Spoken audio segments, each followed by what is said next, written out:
Okay. I will start my presentation with the proverb. Give a man a fish and you feed him for a day. Teach him how to fish. You feed him for a lifetime. So instead of making someone easy to live, teach them something which make them themselves to live easily. So by that I am going to my topic, philosophy education. So education, what's the meaning and nature? So it comes from many Latin words, educat, educare, educatum, educo, and so on.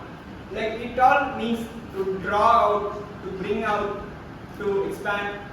The meanings like that, which makes something the person get something from this child or a person who learns inside from them and expand it. So education has two nature or meaning, narrow meaning and wider meaning. So narrow meaning, we are here studying and we study in schools and in specific places, in specific time, we go there just specifically for studying. This is the narrow meaning of education. So what is the wider meaning? Everything. It's the wider meaning. What are we experiencing? What are we experimenting? It has no limitations such as a specific place, a specific time. So everything we are experiencing or everything we are knowing, that is a wider meaning of education. So how philosophy and education are interconnected? So when we see what is philosophy, philosophy says something how we can live or how we should proceed our life or so on and so forth. So how philosophy is taught to people. In a direct way, if we try to teach something to a guy or someone, it makes them a little hard to understand or something like that. So while making the education system in a specific way, so what all you have to make in a nation or a specific society, you make your philosophy like that and you implement your philosophy in education. So they will come to the point where they will be the thing you wanted them to be. So all philosophers are great educators. We take from Aristotle, Socrates, and here Shankara, and so on in the contemporary context, Descartes, here Vivekananda, Gandhi, everyone. They are great educators, and some great educators are philosophers like Radhakrishnan, John Dewey. They are educators and they are great philosophers. So here, when philosophy and education is separated, there is no use. So they are inseparable. So first topic and my topic in this presentation, naturalism in education. So we live by nature. We are made by nature. We live in nature and we go into nature. So these naturalist philosophers, they say that we have to use nature, and by nature we have to include only nature to make our education. So it was particularly laying importance on nature, and children were given freedom to do anything in nature without confining them to a specific place or a classroom or a specific set of rules. They are made naturally to live and develop according to their own. So it is not based on books, and it specifically wants the students to develop themselves in their mind and the body. So real knowledge is possible only by growing in accordance with nature. So the first naturalist philosopher in education is Jean-Jacques Rousseau. He used naturalism in philosophy. So I would like to read one passage from his book Emil. Father, why rob these innocents of the joys which pass so quickly? Why fill the bitterness, the fleeting days of childhood, which will call your children to Him? Let them rejoice in the joy of life. So whenever God calls them, they may not die without having tasted the joy of life. He just says that if we have to get something, after we have become adult, we just feel that we miss the childhood or our enjoyable periods. We just die without getting our that enjoyment or joyful life, which makes our conscience happy or blissful. So he just says that a child should not be taught moral education up to the age of 12. So he divides his philosophy into, education philosophy into stages. For infancy, infant stage, we have to make their body nourished and make it well suitable for the later of their life. And next, the childhood. In childhood, they have to, that's below the age of 12. So they have to enjoy nature. They have to go out and play, and they have to be given works. Not exactly works. They have to be given physical works which can later make them know their moral values. He doesn't believe in teaching moral values and ideologies. Instead of, he wanted them to take moral values by themselves when they take nature as a teacher. So after the age of 15, he gives them practical education, that is trade, mathematics, language, and not too educational, but which can be used by them after they want to study. So he wrote a book, Emil.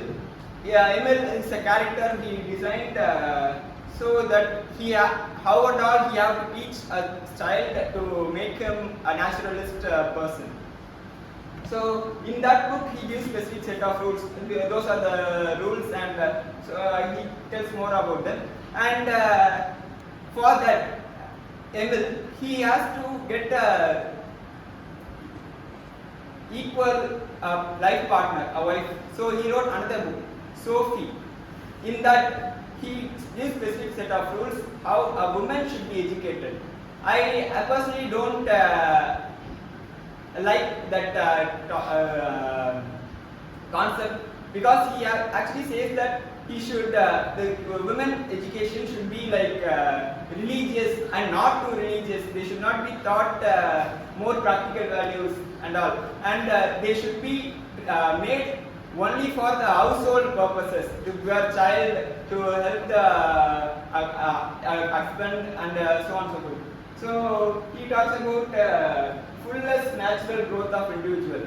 So when a child grows naturally, he just gets everything he wants, and he takes everything that he learned from his own experience, and he can use it on the later stage of his life.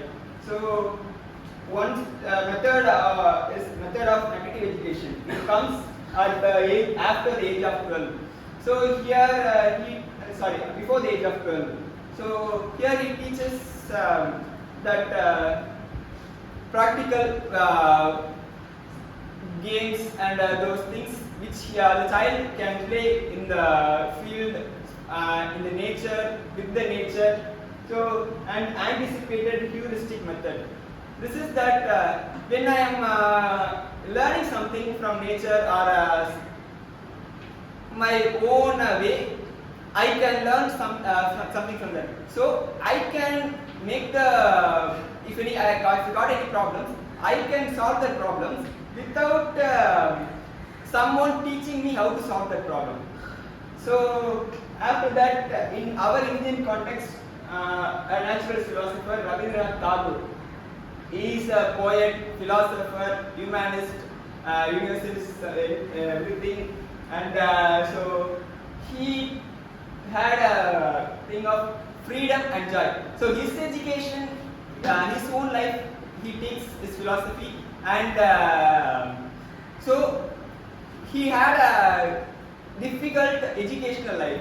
He didn't like to be studied in a class with a teacher, and so he rejected that, and he made the philosophy. So he wanted natural education. So he want everybody to be combined with a humanistic value and naturalistic value, and he wanted to be them. I mean, if a person has to be his own individual, he has to develop his own individuality, not someone has to teach something. So his naturalism consisted of individualism, universalism, and humanism, and his education was more practical. So everyone knows his famous School of Christopher's, which is now a university. He made that his education philosophy practical, where students don't have to sit in a class, and it is outdoor class, and students have to be in a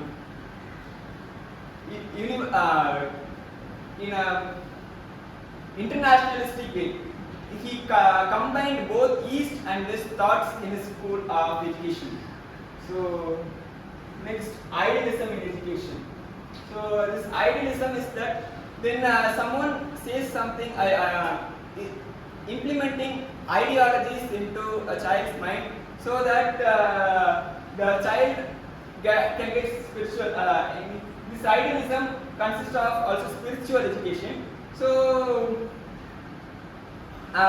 mostly it is composed of moral values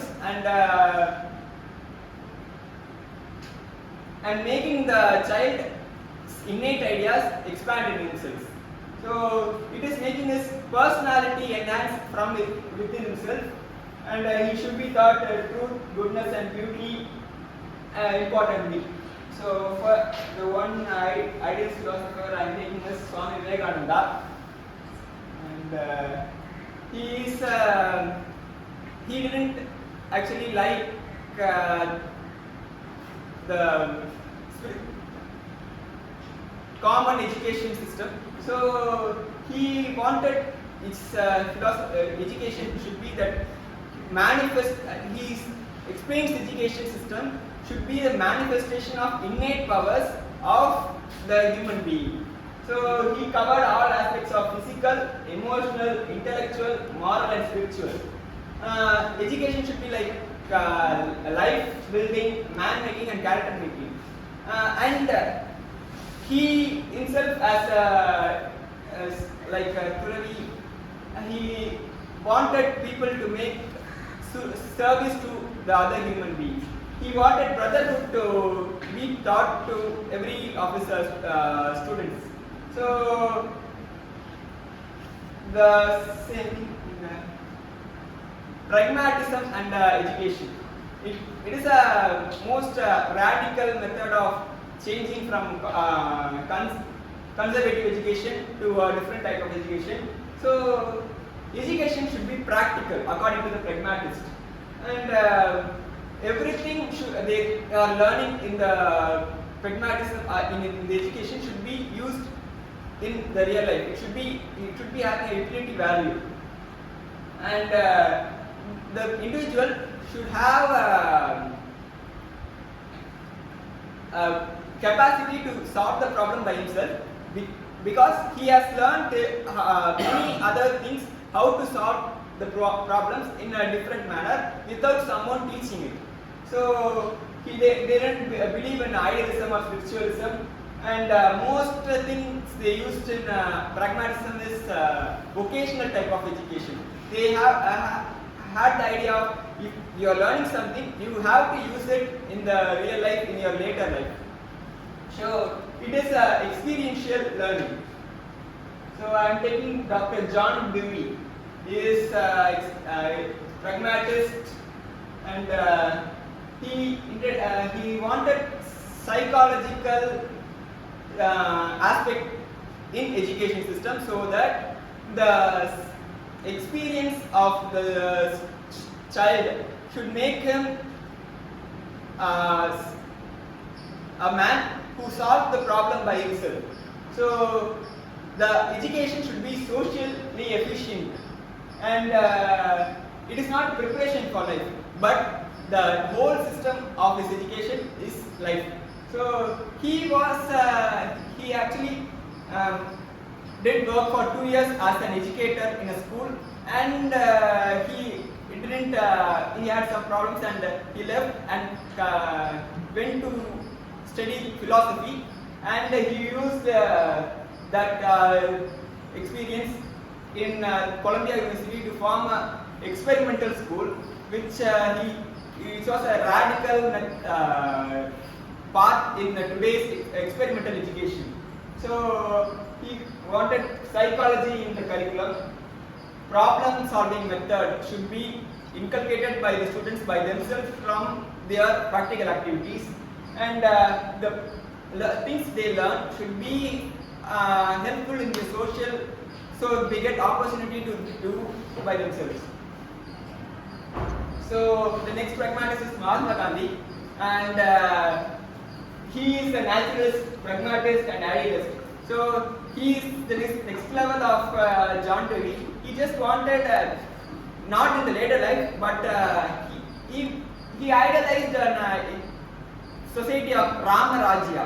So in that Rama Rajya, he actually thought of learning by doing. So that learning by doing, he has to earn by that learning. So he introduced crafts and so on and so forth things, which helps the students to practically go into the educational, practically go into the life, and it should help them earn at the same time learn. So he had a view of equality of men and women in education, and he wanted development of mind, body, and spirit. He was actually a spiritualist person, so he implemented spiritual experiences also in his education philosophy. So he gave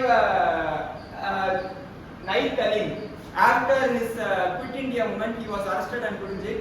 He came up with Night Talim after he came out, and those had practical values which should be implemented in education system. So next, existentialism in education.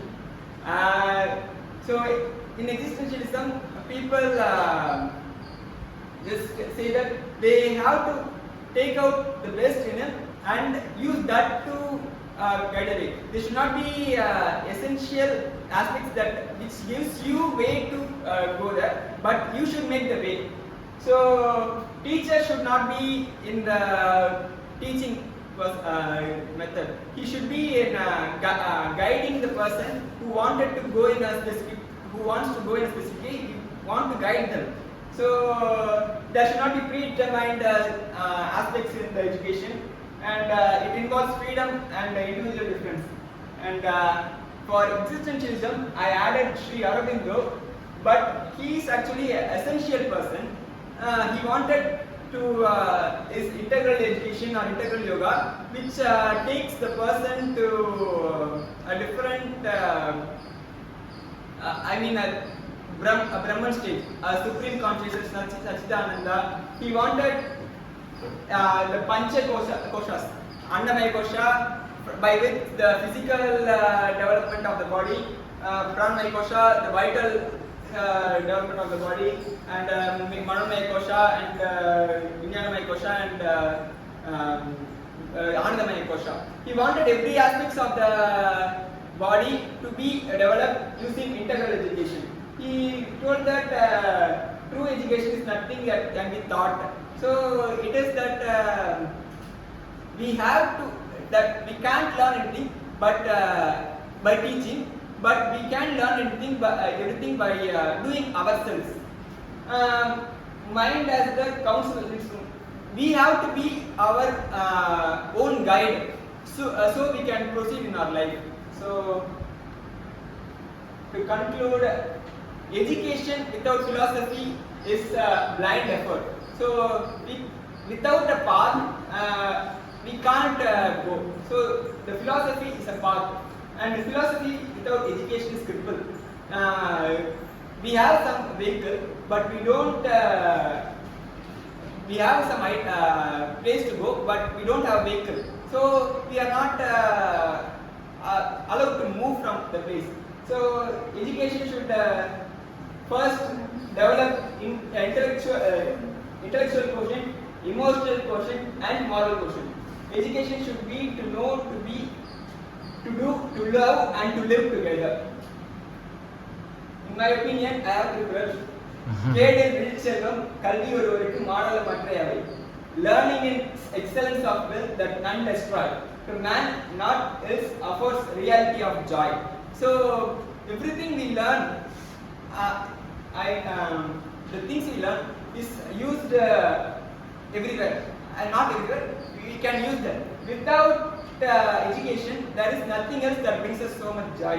And the implementation of certain necessary. If you want a nation to be specific like this, you can make your nation dictatorship, existentialist, democratic, or anything. You can just you don't have to change everybody. Just change the education system.